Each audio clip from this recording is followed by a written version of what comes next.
La télévision Caraïbe, chaîne 22 et l'association culturelle Café Philo Haïti vous proposent tous les mercredis 7h PM. Café Philo. Café Philo, c'est une émission de débat, d'échange entre intellectuels, chercheurs, penseurs, opérateurs culturels et artistes de tout horizon. Le temps, l'éducation, l'identité, la morale, la science, la culture, c'est Café Philo tous les mercredis 7h PM sur la chaîne 22. Café Philo et la chaîne 22, pensons mieux, agissons autrement.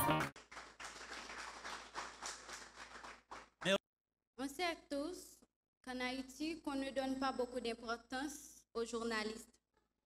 Et malgré tout, ils ont continué à nous informer et former.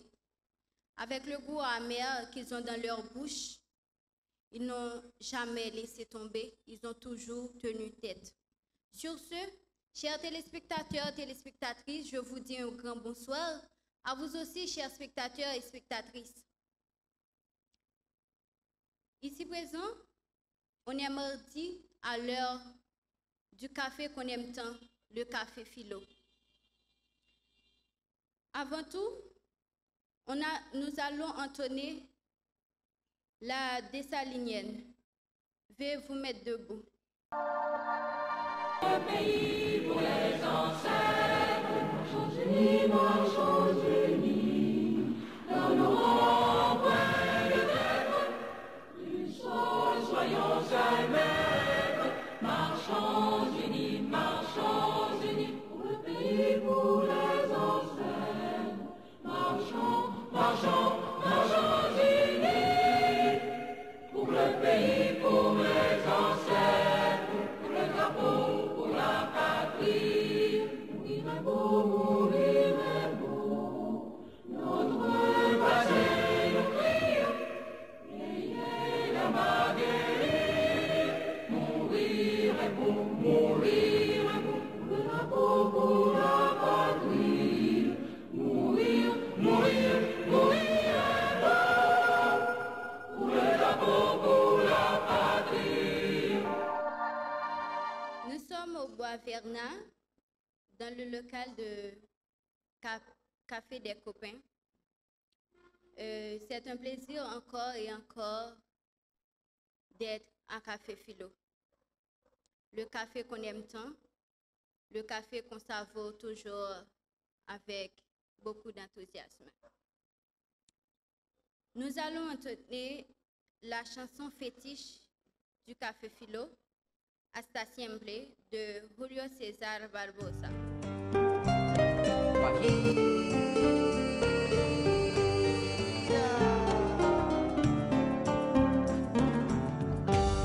Aprendimos a quererte desde la histórica altura, donde el sol de tu bravura le puso cerco a la muerte.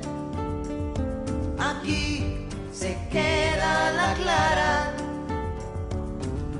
la entrañable transparencia de tu querida presencia, comandante Che Guevara.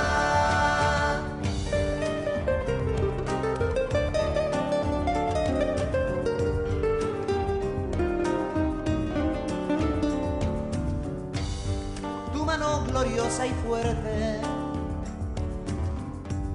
desde la historia dispara, cuando todo Santa Clara se despierta para verte. Aquí se queda la clara, la entrañable transparencia de tu querida presencia, comandante Che Guevara.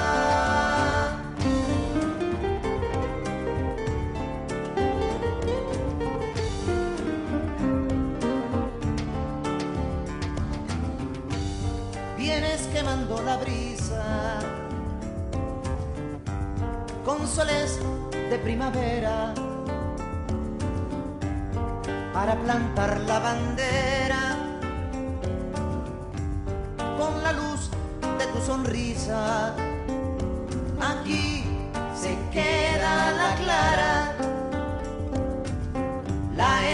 entrañable transparencia de tu querida presencia, comandante Che Guevara.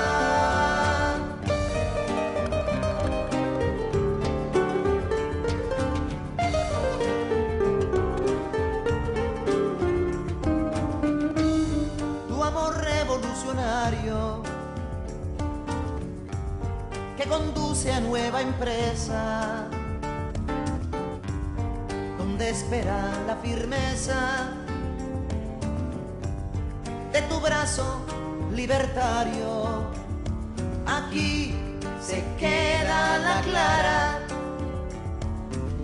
la entrañable transparencia de tu querida presencia, comandante Che Guevara.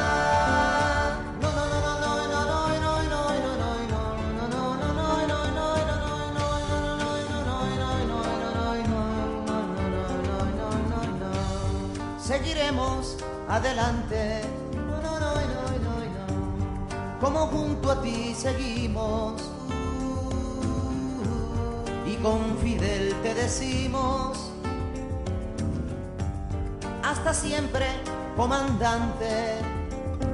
Aquí se queda la clara, la entrañable transparencia de tu querida presencia, comandante Che Guevara.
Deuxième partie.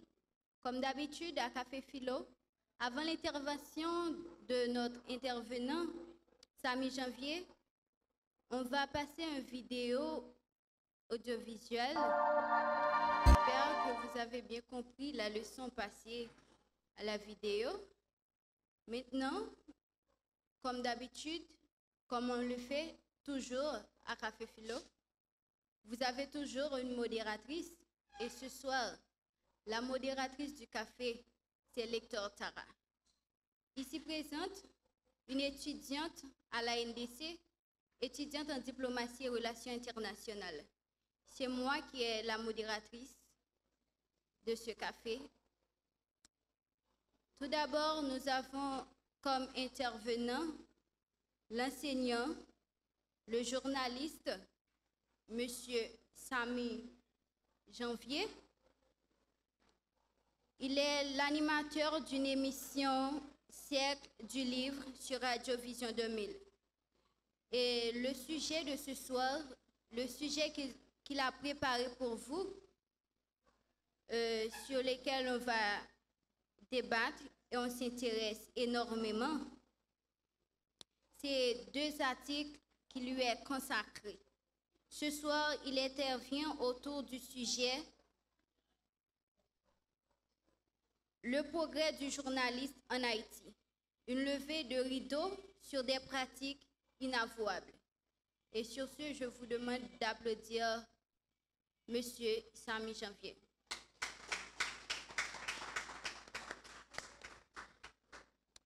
Bonsoir. Bonsoir et je voudrais remercier Tara, Lector, pour cette, on va dire, diplomatique présentation. Donc, On est parti, c'est Café Philo et c'est mardi pour un débat autour du journalisme en Haïti. Et le procès du journalisme en Haïti, une levée de rideau sur des pratiques inavouables et j'ai envie de dire aussi inavouées. Alors, un coup d'œil rapide dans la salle me fait comprendre déjà que très peu de journalistes réels sont présents ce soir. On comprend déjà pourquoi. Donc, parce que c'est un débat sur le journalisme et que les journalistes ne sont pas intéressés. Les journalistes ne sont pas intéressés. Bon, en tout cas, on va discuter quand même et je félicite et remercie le public de Café Philo qui a consenti le déplacement pour venir assister à ce débat, et malgré le temps de pluie qu'il fait depuis quelque temps.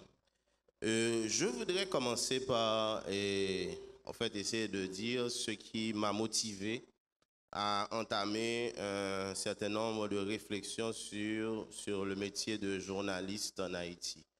Ça a été d'abord par invitation parce que en 2016, je crois, un ami, Carson Dorsey, qui est connu dans les milieux médiatiques en Haïti, m'a proposé de faire un article sur la presse culturelle en Haïti.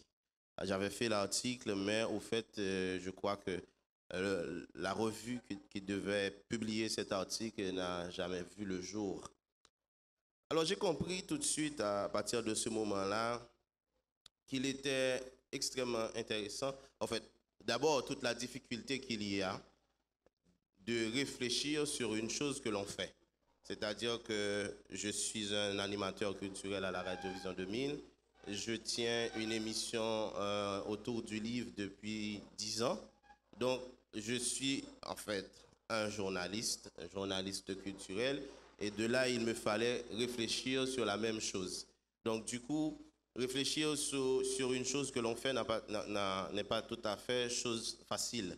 Alors, j'ai essayé de faire un texte qui tenait à la fois de mes expériences personnelles, d'une certaine intimité par rapport au métier de journaliste, mais aussi qui tient compte des éléments objectifs évoqués dans le premier article notamment. Tout de suite après, ça a eu beaucoup de remous, il y a eu beaucoup d'échanges, notamment sur les réseaux sociaux, WhatsApp, Facebook, etc. Et puis, il y a eu récemment, comme vous le savez, un événement qui s'est passé dans les studios de la Radio-Télévision Caraïbe, où un ancien président a eu une prise de gueule avec un journaliste. Et cela m'a encore incité à écrire sur la question, à réfléchir sur la question. Cette fois-ci, j'ai fait un deuxième texte qui est plus analytique, qui cherche plutôt à comprendre à partir d'une compréhension sociologique de la question et comment fonctionne le journalisme en Haïti, comment fonctionnent les institutions de presse en Haïti et quelles sont leurs logiques internes, les logiques voilées comme celles non voilées. Alors, c'est globalement de ça qu'il s'agit. Parce que nous pensons, puisqu'on dit qu'Haïti est en crise, c'est un pays en crise, il y a une crise politique, il y a une crise économique, il y a crise partout. Comme disait Dorestal, il n'y a que la crise qui ne soit pas en crise. Alors, j'ai essayé de voir, et puisque les journalistes, quand il y a crise, quand il y a problème, sont toujours les premiers à monter au créneau pour critiquer, pour analyser, pour essayer d'éclairer dans la mesure du possible. J'ai essayé moi-même, un peu à contre-courant, d'aller voir en quoi les journalistes, ou le journalisme, ou si vous voulez, la presse en général, contribue à alimenter cette crise, en quoi ces institutions-là ou ce métier-là est elle-même ou lui-même en crise. Et c'était cela mon deuxième texte sur le journalisme en Haïti, intitulé « De la crise du journalisme à un journalisme de crise en Haïti ». Donc, c'est-à-dire, j'essaie d'aller dans une espèce, de faire une espèce d'introspection, de regarder mon propre métier, de regarder mes confrères, de regarder les institutions à laquelle j'appartiens, que sont les médias, et de voir en quoi nous sommes impliqués dans cette crise et que nous la nourrissons d'une certaine manière. Et c'est ainsi que, ne voulant pas le faire seul, et nous avons dû appeler à la rescousse deux penseurs, deux sociologues français. Il s'agit tout d'abord de Pierre Bourdieu qui a réfléchi sur la question, notamment en France, et aussi de Serge Halimi, qui est un autre sociologue français qui a également réfléchi sur la question. On connaît, c'est de notoriété publique, ce texte de Bourdieu sur la télévision, suivi de l'empirisme du journalisme en Haïti, où Bourdieu a essayé en France, pardon, merci et Ralph, où Bourdieu a essayé, à partir de la télévision elle-même, c'est-à-dire qu'en utilisant la télévision, et critiquer la télévision, c'est un peu fait la même chose qu'on est en train de faire là, ici. Essayer d'utiliser la voix de la télévision pour critiquer la télévision et de voir quel est le poids de la télévision à l'époque en France sur la politique, sur l'économie, sur le social, sur le culturel notamment. Donc, nous avons essayé de faire, en utilisant les réflexions de Bourdieu, une analyse également de la situation de la presse et du journalisme en Haïti, en tenant compte des concepts de Bourdieu. Or, vous savez que Bourdieu a un concept qui lui est très cher, c'est celui de la violence symbolique. Bourdieu a essayé de montrer en quoi la presse en France à l'époque, et en utilisant la télévision et les grands journaux de l'époque, exerce une certaine violence symbolique sur la population. Et cette violence que la presse exerçait en utilisant un certain nombre de mécanismes, tantôt visibles, tantôt non visibles, qui consistent à brimer la vérité, qui consistent aussi à faire diversion, à ne pas traiter des sujets importants, qui consiste aussi à mentir. Non, en fait, brimer la vérité, mentir, c'est à peu près la même chose, mais certaines fois à mentir ouvertement, à faire passer le temps, question de donner du temps aux entreprises, d'occuper les esprits des gens et de les exploiter et de les dominer davantage. Donc, tout ce travail qui a été fait, on a compris que, non pas qu'on a essayé, comme on a eu la remarque déjà, faite par un responsable de médias qui disait que on ne peut pas transposer la théorie de Bourdieu par rapport à la réalité haïtienne. Faudrait-il bien qu'on tienne compte de notre réalité qui est particulière, etc. Donc, s'il faudrait des théories haïtiennes pour expliquer les réalités haïtiennes, on n'expliquerait rien du tout puisqu'on en produit très peu de théories haïtiennes. Donc, à ce titre-là, je pense que Bourdieu, quand il parlait de la télévision en France, parlait sans se rendre compte de la radio en Haïti, puisque d'après notre expérience, selon notre compréhension de la chose, c'est exactement la même chose qui se fait. Je dirais que c'est le même type de violence symbolique qu'il utilise. On entrera dans les détails probablement au cours du débat, parce que là, on n'a que 30 minutes dont il faut gérer. Donc, on entrera dans les débats pour voir en quoi, par exemple, ces journalistes-là exercent je dirais, cette pression symbolique sur la population. On pourra regarder la typologie des émissions. On pourra regarder aussi ce qu'on en dit, le contenu de ces émissions, les types d'invités. Bourdieu parle des éternels invités, les mêmes personnes qui parlent à chaque fois pour ne dire rien finalement. Donc, on pourra approfondir tout ça à l'occasion du débat pour rapidement vous parler de notre deuxième auteur qui nous accompagne dans cette levée de rideau, dans cette réflexion sur le journalisme, sur la presse en Haïti, et qui est Serge Halimi. Serge Halimi a écrit un texte qui s'appelle « Les nouveaux chiens de garde ». En écrivant ce texte, Serge a repris un texte de Paul Nizan qui a été publié en 1932 en France. Paul Nizan qui a écrit « Les chiens de garde », un texte à travers lequel il fustigeait les philosophes de l'époque qui, en fait, qui s'attardaient dans une espèce d'idéalisme forcené et qui ne se donnaient pas la peine d'aller voir de plus près et de manière plus pratique et plus concrète la réalité des gens et de dénoncer la misère dont ces personnes-là sont victimes, de dénoncer l'oppression qui se faisait à l'époque. Alors que Paul Nizan, jeune marxiste à l'époque, avait constaté ça, il a écrit un texte qui s'appelle « Les chiens de garde » pour dénoncer ces philosophes-là. En 1997, Serge Halimi allait reprendre le texte, le titre de Paul Nizan en y ajoutant le thème nouveau, où il a écrit les nouveaux chiens de garde pour parler justement de la presse, pour parler du journalisme, et que le rôle que jouaient les philosophes à l'époque, les philosophes idéalistes, cachaient pratiquement la réalité socio-économique, la réalité matérielle des gens pour s'intéresser à des sujets hautement, je dirais, métaphysiques, idéalistes.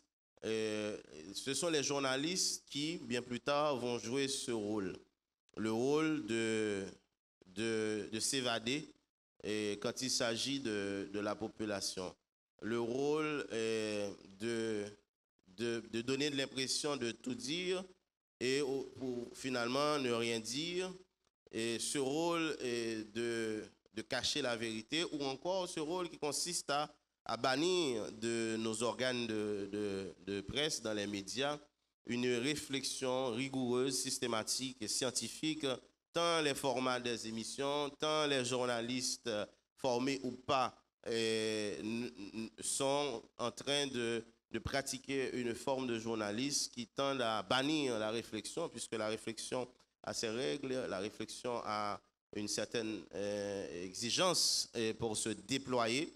Donc, étant donné que les médias ne nous donnent pas cette possibilité, les médias, et là, c'est là, à mon avis, que je pense que j'irai un peu plus loin que ces auteurs, c'est que je ne crois pas que les médias, notamment en Haïti, le font de manière consciente.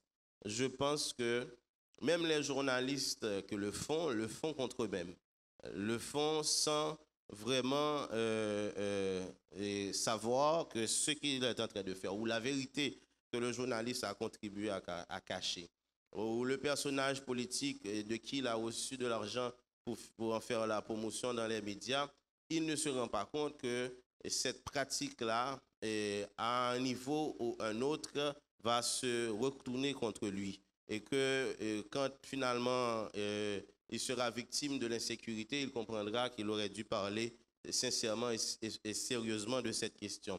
Quand la faim finira par nous emporter, on comprendra que les questions agricoles et les questions de politique économique sont des questions d'une extrême importance et qu'il ne fallait pas jouer là-dessus, ni donner la chance aux politiciens de nous berner.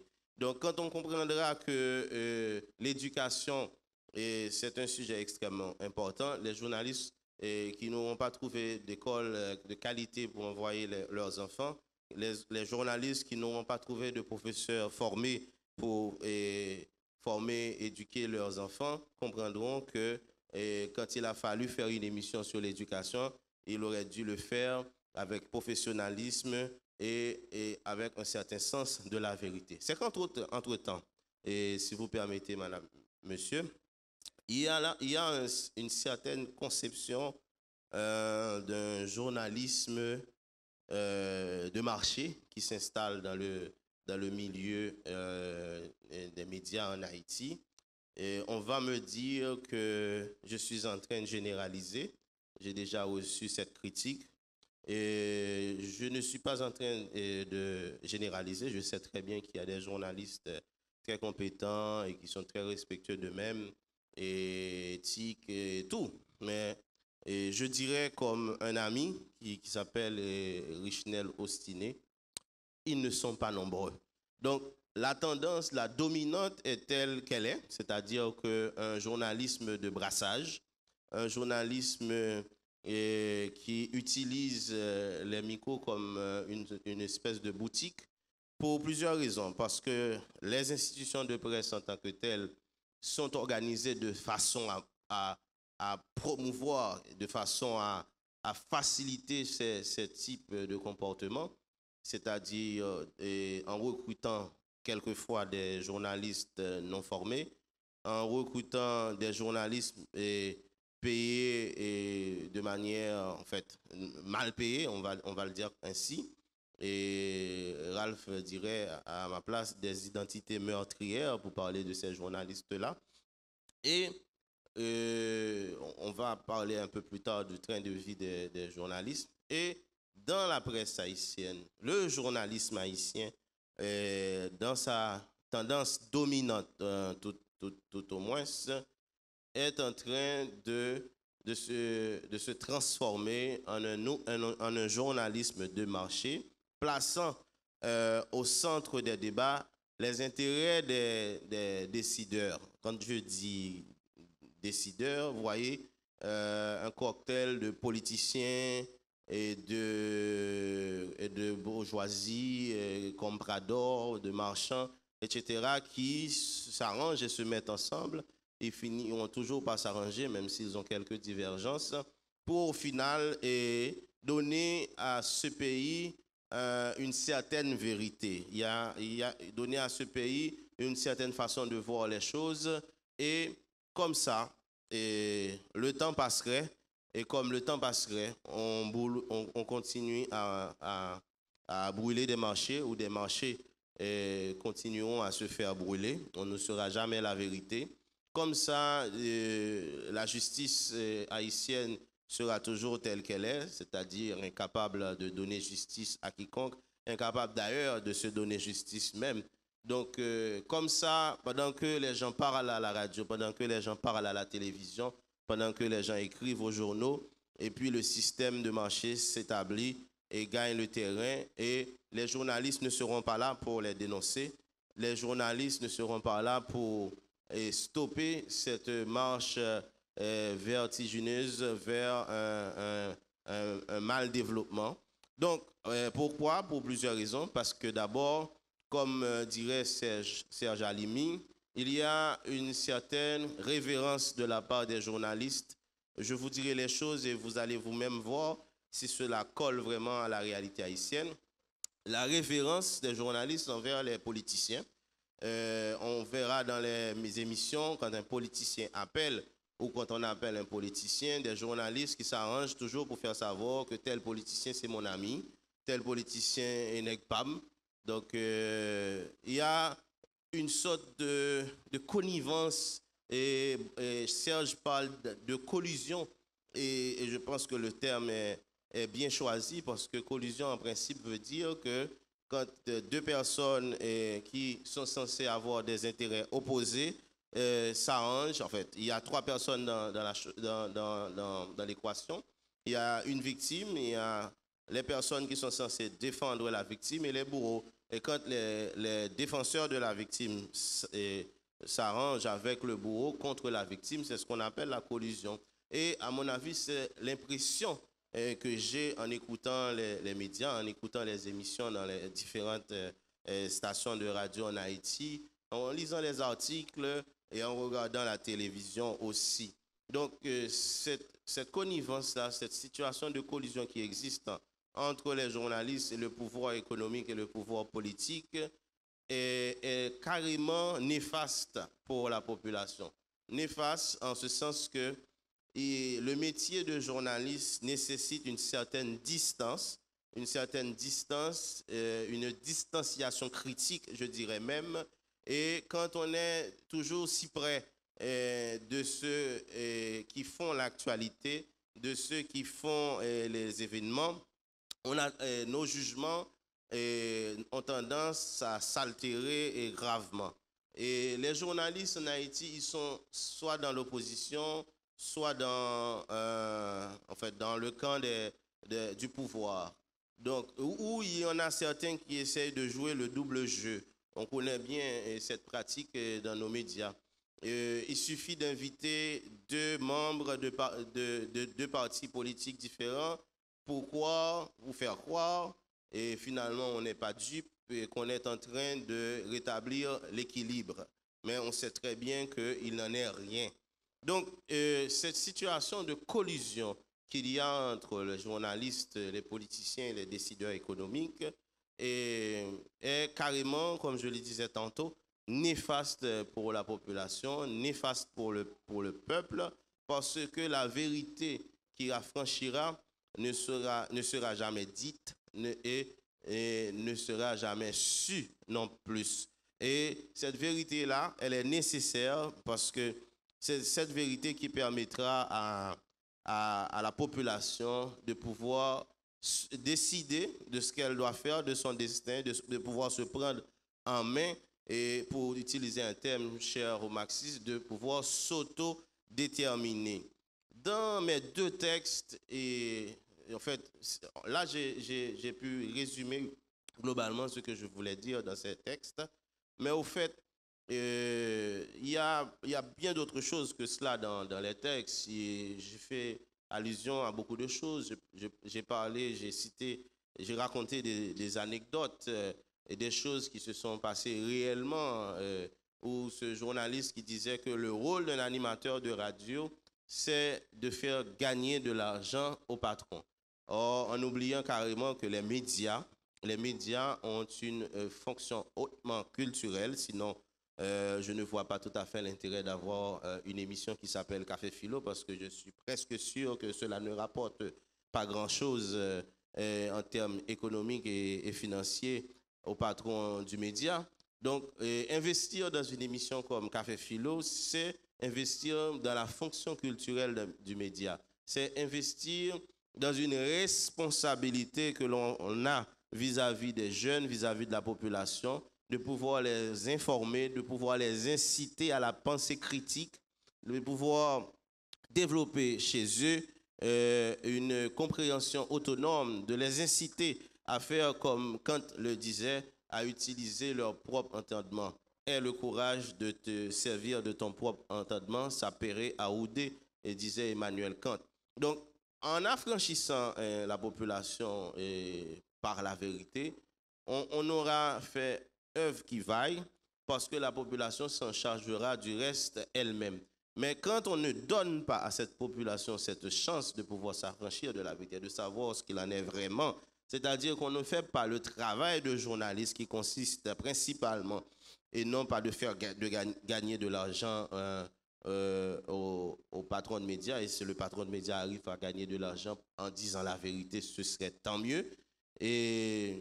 Mais de dire la vérité, c'est d'ailleurs un métier qui a un code déontologique où la vérité est en premier lieu. Et quand on cache la vérité, et quand on ne dit pas ce qu'il fallait dire, donc là, on est en train de faire un tort à ce métier, et en le faisant, on fait le même tort aussi à la population. Donc, j'ai parlé aussi de la révérence. On voit bien que, si on prend l'exemple de l'ancien président Michel Martelly, qui a été faire une tournée dans les médias un peu avant les festivités carnavalesques, et qui a, bien avant cela, produit deux spectacles, l'un à Marriott et l'autre à Delma.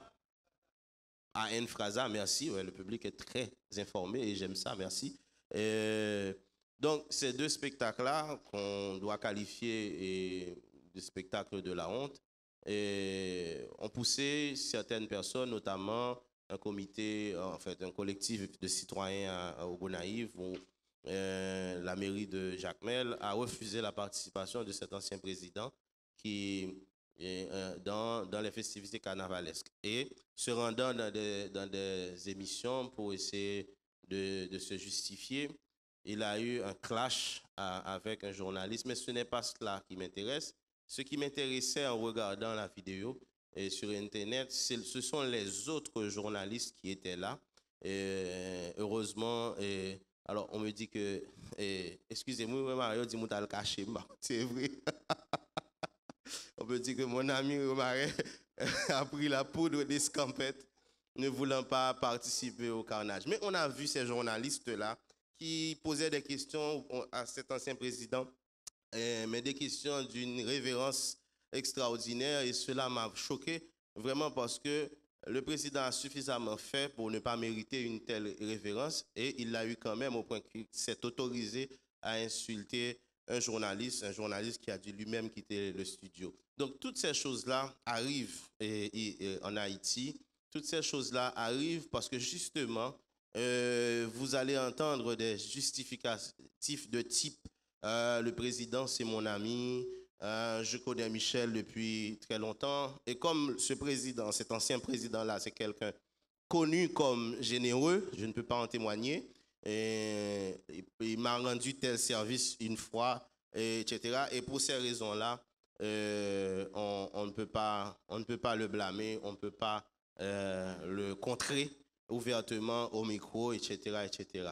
Donc pour toutes ces raisons-là, je pense que le métier du journalisme a pris quelques coups.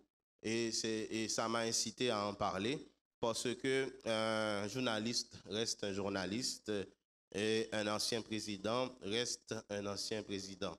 Un artiste reste un artiste. Donc, il ne faut pas mélanger les pinceaux, comme dirait D'Angelo. Il ne faut pas mélanger les choses. Donc, la révérence, c'est aussi une chose qui prouve qu'il y a une certaine collusion entre les journalistes et le pouvoir politique et le pouvoir économique. J'ai pris l'exemple parce que c'est l'exemple le plus connu, populaire, et qui m'a incité aussi à revenir travailler sur la question. Il y a les trains de vie des journalistes. En fait, on connaît la réalité, on connaît les choses. C'est-à-dire que le métier de journaliste, c'est un métier qui ne paye pas. C'est-à-dire que les journalistes, en général, ne perçoivent pas un salaire, je dirais, décent, qui leur permettrait d'avoir une vie décente. Ce n'est pas seulement les journalistes, il faut le reconnaître. Les enseignants aussi, les médecins aussi. Mais dans les médias en Haïti, on voit bien des journalistes qui se la coulent vraiment douce, des journalistes qui roulent sur l'or, alors que d'autres vont dans des activités, journalistes pieds blanchos, qui marchent dans toute cérémonie, à faire interview, et qui ne touchent pas vraiment. Et cela la différence de salaire ne se constate pas uniquement au niveau du travail, certaines fois, et même très souvent, ils font le même travail, et dans d'autres fois, ils ont le même niveau de formation académique, mais pourtant, on constate que dans un même média ou dans des médias de même niveau, les journalistes, il y a une disparité énorme entre les salaires des journalistes. Même pas les salaires. Ça peut arriver que les journalistes ont les mêmes salaires, mais les trains de vie sont différents.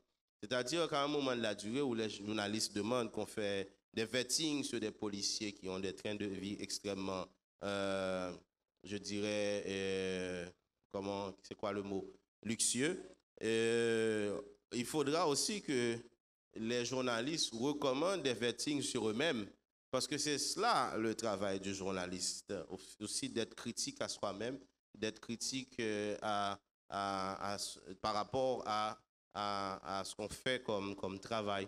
Donc le train de vie des journalistes est très important pour marquer aussi ce problème de crise du journalisme en Haïti.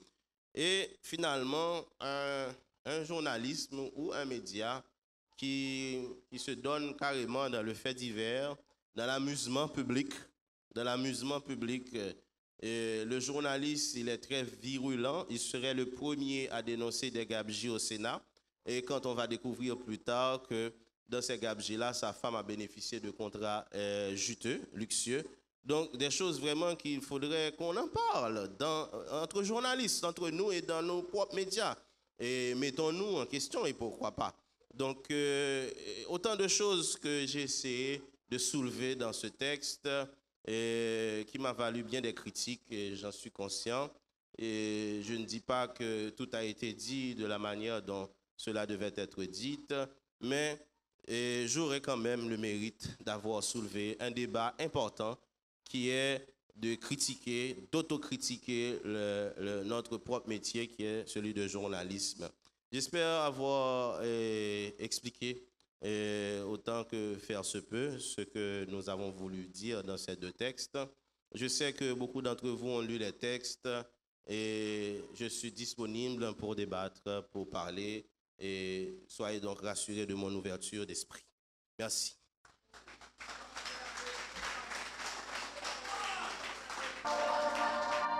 Merci, Monsieur Janvier, pour cette belle intervention.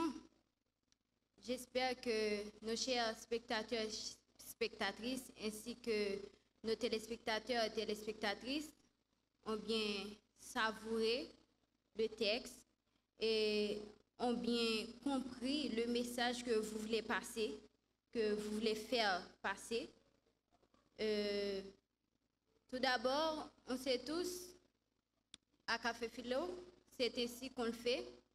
On va prendre une pause, mais une pause musicale, parce que vous avez besoin de vous divertir un peu pour revenir et poser vos questions. Je sais qu'il y en a beaucoup de questions.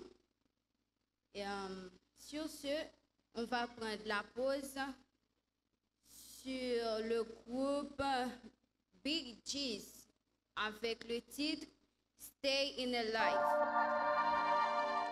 De retour après la pause, m'a rappelé nous, jeudi c'est mardi Café Philo. Et m'a dit merci avec intervenant Sami Janvier. Moi-même, ma bredil, c'est Tara Lector, étudiante en diplomatie et relations internationales à l'ANDC. Konya n'a passé à rubrique questions-réponses. Nous avons 2 séances qui c'est 2 parties en 4 personnes. Première partie, on a 4 premières personnes qui ont posé des questions et on a toujours des intervenants qui répondent nous avec plaisir. Mais j'espère que nous t'es bien tendel, nous t'es bien comprendre tout ça le t'a dit et nous bien formuler questions nous.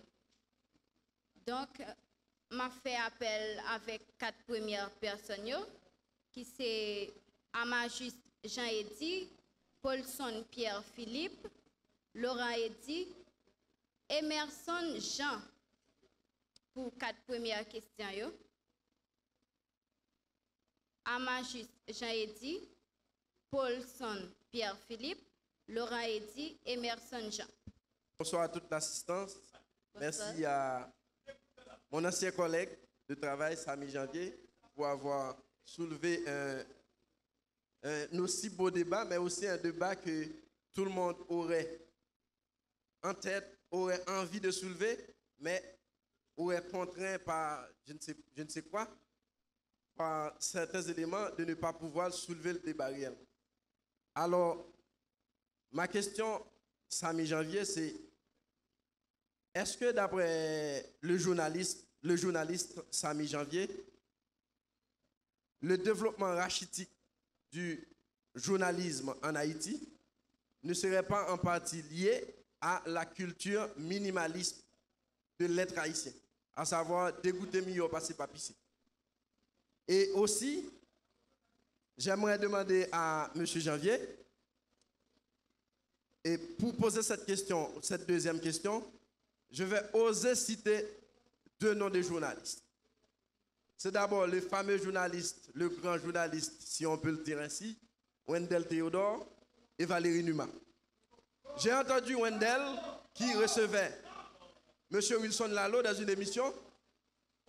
À écouter l'émission, je me suis dit que la société, l'auditoire, a eu un manque à gagner dans cette émission. Pourquoi? Parce que les questions pertinentes auxquelles je m'attendais n'ont pas été soulevées dans cette émission. À ce moment, M. Lalo intervenait après, c'était après son poste de ministre des Finances, sur des questions fiscales, bien entendu. Et la deuxième référence alors que je vais faire, c'est ce matin, lorsque M. Numa recevait l'économiste Eddy Labossière. Je me suis dit que la question de la CAICOM, qui est une question fondamentale en ce moment, n'a pas été suffisamment élaborée. Il y a encore un manque à gagner pour l'auditoire. Avec ça des références, je me suis demandé qu'est-ce que le journaliste Samy Janvier aurait pu proposer lui-même, aurait pu recommander quant à la professionnalisation du journalisme en Haïti. Avoir un journaliste qui est un journaliste culturel, économique, sur des questions financières, etc. Merci Samy. Et encore, l'autre fois encore, je remercie Samy pour le texte que peut-être nous tous parlons. Même parce que nous avons encouragé nous pour lire le texte pour nous bien comprendre dans quel sens monsieur ancré et présentation que le souhaite faire. Félicitations pour ça. Félicitations surtout pour le courage ou gain pour parler d'une série de bails dans ça. Ce n'est pas tout le monde qui a fait ça. Question maintenant, c'est concernant le problème qui est dans la question journaliste en Haïti. Je me demande est-ce que nous sommes capables d'aborder le problème en général qui est dans la question journaliste sans nous pas, dans un premier temps, aborder la question de précarité généralisée qui est dans le pays. Parce que ce qui arrive, et où tu as mentionné, et les journalistes ne peuvent pas vivre de métier. Ça veut dire, travail journaliste, ça n'est pas faire, il ne peut pas arriver vivre de lui parce que le journaliste ne paie pas. Il fait l'autre gens, puis il dégage, puis il vivre, mais ce n'est pas le salaire de journaliste là qui fait vivre. Et il en est de même pour nos juges. Il en est de même pour d'autres corps de métier où les salaires ne permettent pas aux gens qui pratiquent ces métiers de vivre de ces métiers. Alors, est-ce que le problème ne se pose pas au niveau de cette précarité qui fait que Nègla oblige lui-même à cause de responsabilité, jouer un gens pour le vivre quand même et qui baille toute qualité bagaille nous gagnons. Donc, est-ce que nous avons séparé le problème journaliste de problème précarité générale qui gagne dans le pays? Merci. Vous avez parlé avec brio, vous avez tout dit dans votre exposé, mais ça ne m'empêche pas de vous adresser deux petites questions. Et, monsieur, c'est Laurent Edi Ornéan. Est-ce que je dis à nous qu'à parler de déontologie dans le métier ça? Et deuxième volet, est-ce que je dis à nous pas contrôler sous mais nous combien de journalistes exercent ce métier ça bien?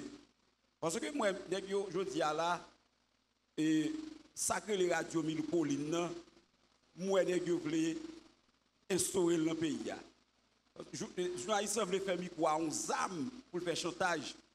Comme ça, on zame pour nègre là. Est-ce que je dis à nous capable de journalistes qui parlent dans l'opposition, qui parlent dans le pouvoir? Parce que ma regarde là, analyse mon cher, je ne vais pas féliciter mon devant, yo correct. OK? D'accord.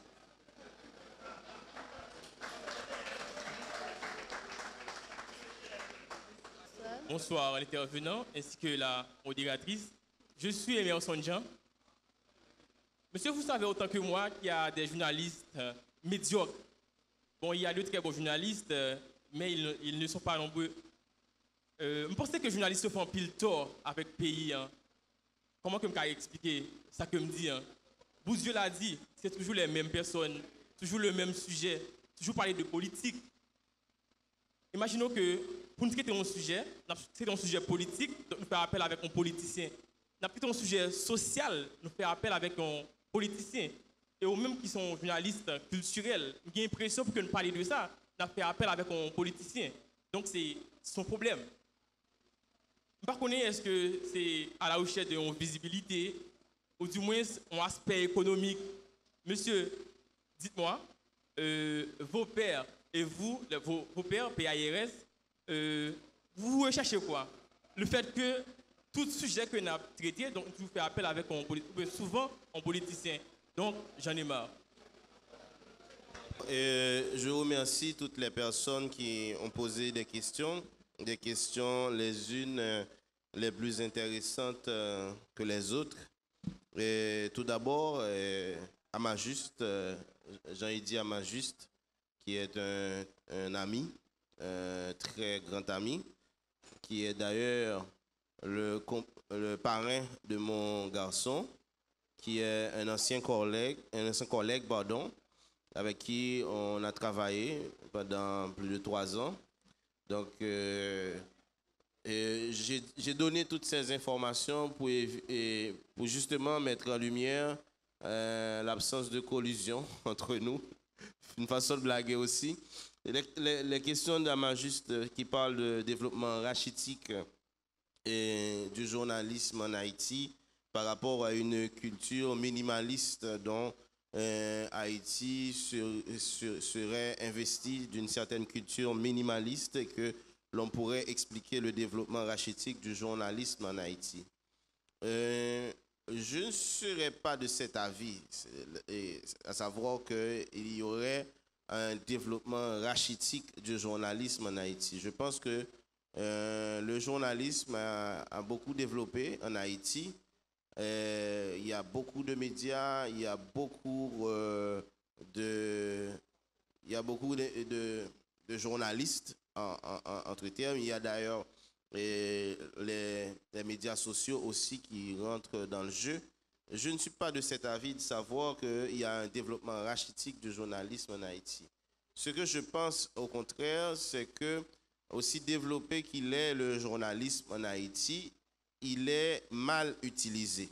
Il n'est pas utilisé dans sa fonction première, dans sa fonction, je dirais, libératrice, dans sa fonction, je dirais, qui consiste à affranchir la population en leur disant la vérité. Donc, est-ce que nous aurions une culture minimaliste en Haïti? Peut-être, et peut-être que cela aussi peut influencer le journalisme. Mais l'idée de base que je voudrais que l'on retienne, c'est le fait que développer ou pas développer le journalisme tel qu'il est utilisé actuellement en Haïti n'est pas utilisé dans sa fonction première. Donc, je suis sûr de ne pas te satisfaire, mais heureusement que c'est toi. Et on va en parler après. Donc, Wendell Théodore, Valérie Numa, interrogeant Lalo, n'ont pas pu poser les bonnes questions. Et là, je dirais tout simplement, je suis certain, ce n'est pas par manque de compétences. Et ces journalistes-là savent ce qu'ils font ou savent ce qu'ils devraient faire. S'ils ne le font pas, c'est pour d'autres raisons. D'autres raisons qui ont été mises en lumière à travers nos textes, et des raisons notamment de collusion, de révérence. J'ai toujours été, par exemple, attiré par l'idée d'avoir eu une interview avec un personnage qui s'appelle Leslie François Maniga. C'est un personnage difficile à interviewer. Il est tellement surplombant, il est tellement envahissant. Et Franck Etienne aussi, je me souviens que j'ai eu une émission à Franck Etienne et pendant qu'il parlait, j'allais l'interrompre pour lui poser une question. Je me suis dit, ou comme s'il me menaçait de ne pas vouloir le laisser parler. Et après, il m'a dit, mon cher, lorsque émission une heure de temps, ça, pas inviter parce que une heure de temps, c'est trop peu pour que je parle. J'ai tellement de choses à dire. Donc, mais dans certains cas, les journalistes savent très bien ce qu'ils devraient faire. S'ils ne le font pas, je pense, tout au moins dans les cas que vous évoquez, que ce n'est pas par manque de compétences, mais surtout par manque de courage. Donc, quelles seraient les propositions et recommandations pour une professionnalisation du métier du journalisme en Haïti au regard de son développement rachitique ou encore au regard de l'incapacité de nos journalistes à faire correctement leur travail? En général, pour tout métier, ce n'est pas sorcier. Et la professionnalisation de tout métier commence d'abord par la formation. Commençons par former des journalistes, c'est-à-dire créer des écoles de journalisme. Il y a un département de communication sociale à la faculté des sciences humaines. Les meilleurs de nos journalistes nous viennent de là, mais ce n'est pas une école de journalistes. Il y a un master, je crois, je ne sais pas si le master existe encore à l'université Quisqueya sur le journalisme, c'est déjà bon signe. Continuons à créer pas des écoles borlettes et de journalistes, des écoles bidons. On entend parler tout le temps à la radio qui font des spots publicitaires pour inviter les jeunes à apprendre le journalisme, alors qu'on sait très bien que ces écoles-là n'ont pas les moyens de leur politique, mais de vraies écoles de journalisme, de vraies écoles qui dispensent une formation académique valable et réelle. Deuxième chose, et pour tout métier, je ne le dis pas seulement pour le journalisme, il faudrait qu'on commence à les payer. Il faut payer les gens pour qu'ils vivent de leur métier. Et comme ça, on commencerait par réduire certains problèmes ou certaines tendances. La tendance au brassage, c'est-à-dire restaurer une certaine dignité humaine. Comment on peut être journaliste et ne pas pouvoir nourrir sa famille, ou dans certains cas même, ne pas pouvoir se nourrir. Donc on va dans des événements parce qu'on sait qu'il y a un petit frais que l'on donne, on sait aussi qu'il y a de la nourriture, il y a un buffet, ça aide. Donc ce sont des choses qui existent dans le métier et les patrons de médias le savent et ils ne font rien, ils n'en disent rien et c'est grave. Donc la formation, en fait, la valorisation par le salaire décent sont donc, à mon avis, deux éléments de base. Il y en a bien d'autres. Comme je dois faire vite et il faut donner la possibilité à plus de personnes d'en parler. Et je reste sur ces deux points-là, mais on aurait pu proposer d'autres points, et notamment des points plus légaux, c'est-à-dire comment en fait traiter la question de la diffamation, des questions techniques liées aux journalistes pour que on ne pratique pas la destruction de caractère, etc., etc. Beaucoup de choses qu'on aurait pu proposer pour la professionnalisation du métier du journalisme en Haïti, mais on en reste à ces deux-là. Donc j'espère que, cher compère, que tu es satisfait. Sinon, Nagou Mempita. Laurent Eddy, qui a posé... Ah non, je ne peux pas sauter Paulson. Paulson qui a parlé des problèmes du journaliste, des problèmes en général du journaliste qu'on doit regarder plutôt en rapport à une précarité générale. Je pense que Paulson, à ce titre-là, tu as tout à fait raison. Et on ne peut rien regarder en Haïti et qu'on ne le mettrait pas en rapport à la précarité générale, c'est-à-dire la nécessité pour une personne de pouvoir répondre à ses besoins les plus élémentaires. Et ça, c'est fondamental. Et c'est peut-être cela que les dirigeants, les politiciens, s'ils veulent aider, devront mettre dans leur objectif celui de pouvoir s'assurer à toute personne vulnérable ou pas, professionnelle ou pas, de pouvoir vraiment satisfaire à ses besoins les plus élémentaires. Et en ce sens, on aurait vraiment souhaité que le président de la République tienne ses promesses, parce qu'il avait promis de mettre du pain, de la nourriture dans nos assiettes et de l'argent dans nos poches. Et cela, c'est très important et c'est fondamental. Et bien sûr que le brassage viendrait peut-être de là aussi, de cette comment je pourrais dire ça, le mot ne vient pas, en fait, de cette insécurité, justement, voici le mot, de cette insécurité qu'ont les gens de savoir s'ils pourront garder ce job à vie, et s'il y a possibilité de faire carrière là, est-ce que le prochain directeur général ne va pas le renvoyer, ou quel politicien il doit soudoyer ou être gentil avec lui, lui rendre des services pour pouvoir bénéficier d'autres services en retour. Ce sont des pratiques qui existent dans notre société et je pense qu'il est important qu'on mette le doigt dessus. Donc, Paulson, voilà. Et Laurent Eddy, peut-on parler de déontologie en Haïti, dans le métier de journalisme en Haïti? Combien de journalistes qui exercent leur métier de manière professionnelle? Pour la deuxième question, je n'en sais rien. Je sais qu'il y en a, tout simplement. La déontologie, oui, on peut en parler. C'est toujours là, c'est un métier, il a sa propre déontologie. Mais on dirait que c'est la déontologie journalistique, l'éthique journalistique est quelque peu mise à l'écart pour d'autres raisons que Paulson a évoquées, les raisons de précarité et les raisons de survie. Donc, la déontologie serait mise à l'écart. Donc, mais la déontologie journalistique, elle existe bel et bien. Emerson Jean, qui parle de journalistes médiocres, les journalistes font du tort au pays. Toujours les mêmes intervenants pour parler de politique, les politiciens, d'économie, les politiciens, de société, les politiciens, de culture, les politiciens sont les éternels intervenants.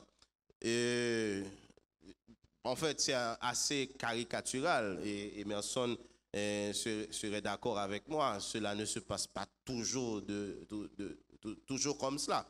Mais il faut s'en tenir aux dominantes. La dominante, c'est quelque peu cela vraiment. Et les intervenants sont généralement les mêmes. Et il faut écouter les grandes émissions, en fait, entre guillemets, grandes émissions pour voir quels sont les intervenants. Donc, ce sont toujours les mêmes et la plupart du temps, ce sont des politiciens, même si cela ne se passe pas de manière aussi caricaturale qu'Emerson Jean l'a évoqué tout à l'heure. Pour les 4 questions, je pense avoir dit.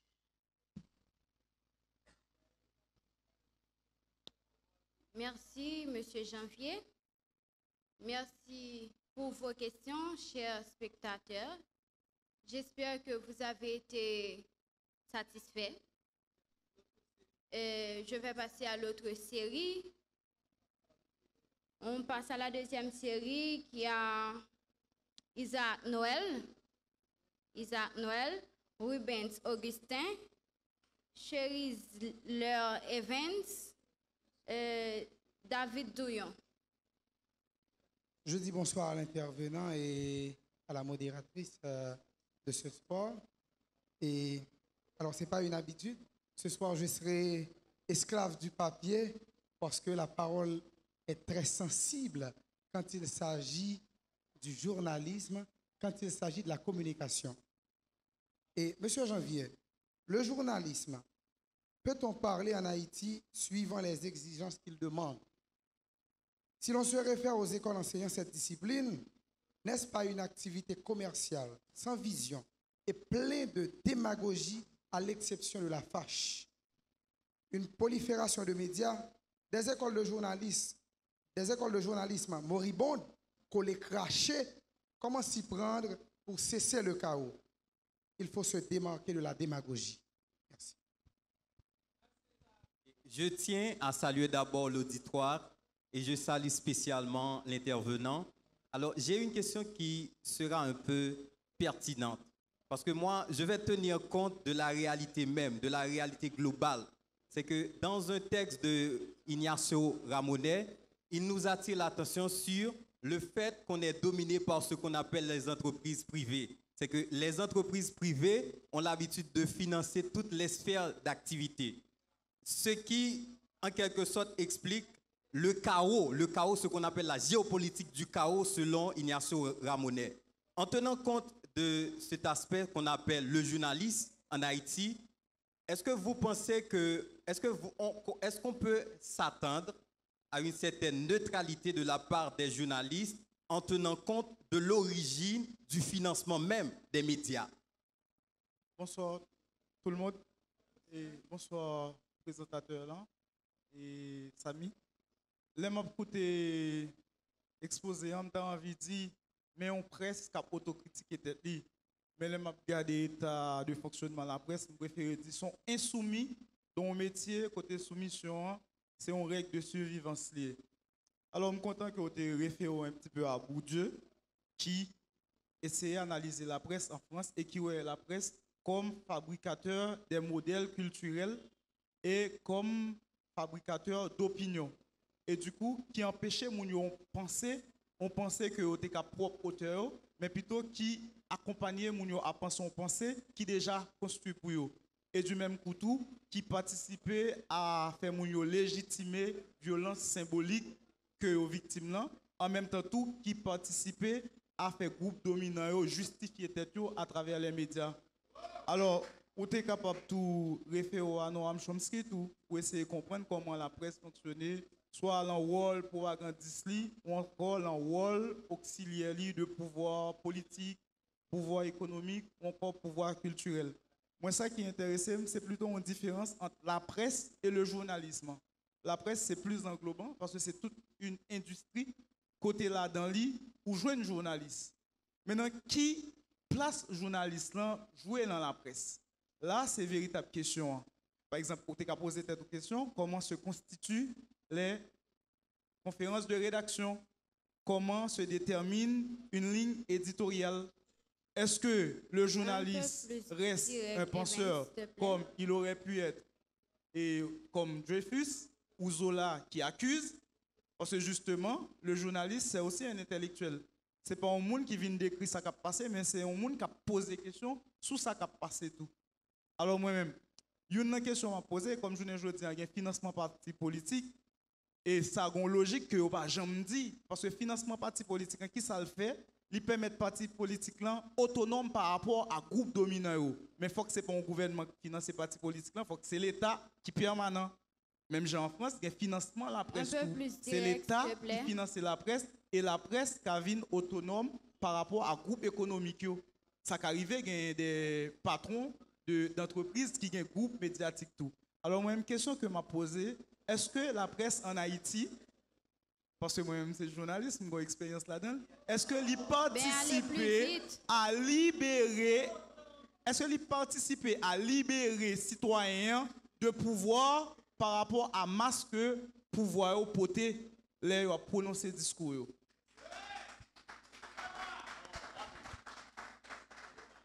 Bonsoir à vous tous, auditeurs, auditrices, téléspectateurs et téléspectatrices. Donc, merci Madame la modératrice et Monsieur le journaliste. 10 ans d'expérience. Donc, ma question, j'aimerais savoir qu'est-ce qui est à la base de la marée montante des journalistes de vendeurs de micro, pour ne pas dire des journalistes d'information. Merci. Voilà, merci pour cette deuxième série de questions. Et les questions sont toujours aussi pertinentes. Isaac qui parle des écoles de journalisme, qui sont des entreprises commerciales, qui font de la démagogie, mais en tenant à préciser, à l'exception de la FACH. Il faudrait dire, et je l'ai dit déjà ici, que la FACH n'est pas une école de journalisme. C'est une faculté de sciences humaines, ou comme dirait le professeur Doristal, de quelques sciences humaines, où l'une des sciences humaines enseignées à la FACH est la communication sociale, où il y a 1 ou 2 cours de journalisme. La FACH n'est pas une école de journalisme, il faut le préciser. Donc, des écoles journalistes, démagogues, commerciales, oui, tout cela existe, surtout quand le métier n'est pas réglementé, quand le métier n'est pas pris en compte, quand les tenants du métier n'ont pas pris le temps, comme j'incite à le faire ici, de faire la toilette, de faire leur propre toilette. Et rapidement, c'est ce que j'ai voulu dire par rapport à cette première question. Rubens, qui tenait d'ailleurs à préciser que sa question allait être pertinente, et c'en est le cas. C'est une question assez pertinente, qui a parlé d'Ignacio Ramonet, qui parlait de géopolitique du chaos, et en disant que, étant donné que les médias sont financés par les entreprises privées, et que Donc, du coup, étant donné que la main qui commande, la main qui finance est toujours la main qui commande, donc le média serait toujours à la merci des grandes entreprises. C'est une conception et c'est exactement cette conception qu'on est en train de dénoncer ici. Parce qu'en principe, le journalisme serait tout autre chose et non un groupe de personnes qui seront à la traîne des grandes entreprises, mais des gens qui sont investis d'une certaine responsabilité par rapport à leur public. C'est-à-dire que quand on est journaliste et qu'on est vraiment professionnel, c'est-à-dire, quelle que soit la personne qui finance, quelle que soit la source de votre financement, et il y a une ligne qui est définie et le financement devrait pouvoir se faire par rapport à cette ligne-là. C'est-à-dire qu'il faudra savoir que si vous me financez, les genres de choses que je pourrais dire et que si ces choses-là pourront vous nuire, et mieux vaut de ne pas me financer. Et parce qu'on accepte toute forme de financement, et parce qu'on prendrait de l'argent de n'importe quelle entreprise, et quels que soient les objectifs de cette entreprise-là, donc on serait difficile à dissocier du travail et du journalisme qui consiste, et je le répète encore, à dire la vérité qui doit affranchir le peuple. Donc, oui, c'est vrai, c'est une conception des médias qui consisterait à dire que, étant donné que les médias sont financés par des grandes entreprises et que les médias, donc, sont à la traîne de ces grandes entreprises. Et c'est exactement ce que l'on a expliqué dans cet article. Donc, c'est ce que nous dénonçons aussi. Donc, Cherise Claire Evans, qui m'a dit que je pourrais parler de Noam Chomsky, merci, et j'aurais pu le faire vraiment, et qu'il voulait savoir la différence entre la presse et le journalisme. Le journalisme, c'est le métier, c'est-à-dire ce que l'on apprend à l'école, qui a des pratiques, c'est-à-dire comment faire une brève, comment faire un dossier, comment faire un reportage, comment faire une présentation d'émission, comment écrire. Il y a l'écriture journalistique qui a ses règles et ses exigences propres. Ça, c'est le journalisme. Maintenant, la presse, ce sont les institutions, c'est-à-dire les radios, les télévisions, les journaux, donc qui constituent ce qu'on appelle la presse. J'espère que brièvement, on a pu expliquer la différence entre la presse et le journalisme. Est-ce que la presse arrive à libérer la population? Et c'est exactement ce que nous disons. Non, nous n'avons pas l'impression que c'est ce qu'ils font et c'est ce que nous dénonçons aussi. Il y a une marée montante de journalistes, de vendeurs de micros. Ce mot-là, je ne l'utilise pas, vendeur de micros. Mais qu'est-ce qui expliquerait cela? Et ce sont les mêmes réponses pratiquement, c'est-à-dire une certaine désorganisation des institutions de presse et un manque, sinon une absence de professionnalisation du métier de journalisme amènerait n'importe qui derrière un micro ou derrière une plume pour écrire en tant que journaliste alors qu'il n'est pas journaliste ou ils ne savent pas comment faire journaliste et que l'on se retrouvait dans des médias où des journalistes mal formés ou des journalistes brasseurs et pullulent un peu partout dans différents médias. Donc voilà, et rapidement, pour la deuxième série de questions. Merci, Monsieur Janvier.